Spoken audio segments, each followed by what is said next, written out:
Openings are now on hold across much of the U.S. in response to the record resurgence. So what is the White House doing about all of this? For the first time in weeks, the coronavirus task force had a public briefing, and our D.C. bureau chief, Ross Palumbo, is live at the White House for us tonight. Ross. Well, Kevin and Nicole, the president spending his day working on an executive order protecting monuments. Monuments. The president was not at the coronavirus briefing. It wasn't even here at the White House. All of this as the entire country is coping with 125,000 dead Americans and spikes in several states. With a record 44,000 new cases nationally, another record 9,000 new cases in Florida, and with 11 other states also seeing record surges as well, the coronavirus task force coming before cameras for the first time in 8 weeks after 70,000 more Americans have died to primarily make this one point.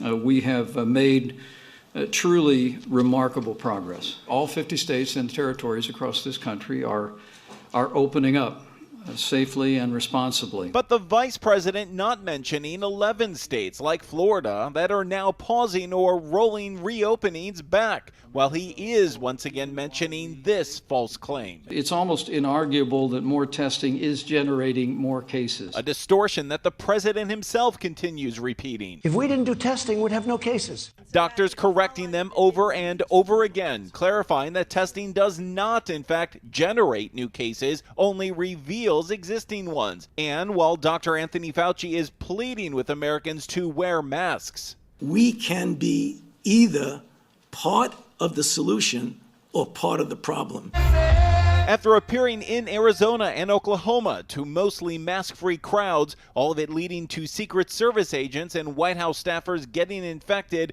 dozens more going under quarantine. Kung flu, yeah.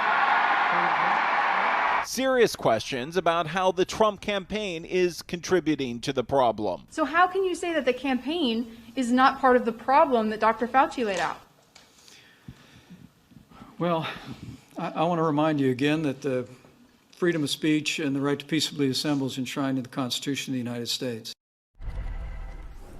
It is enshrined in the Constitution in the First Amendment, but of course, masks do not limit your ability to exercise your First Amendment rights. Calvin and Nicole, take a look at these protesters out here behind me. They have been exercising their First Amendment rights for week after week, right here in front of the White House, and they have had no problem. Most of them have been wearing masks. Another day of demonstrations in Washington. Thanks a lot.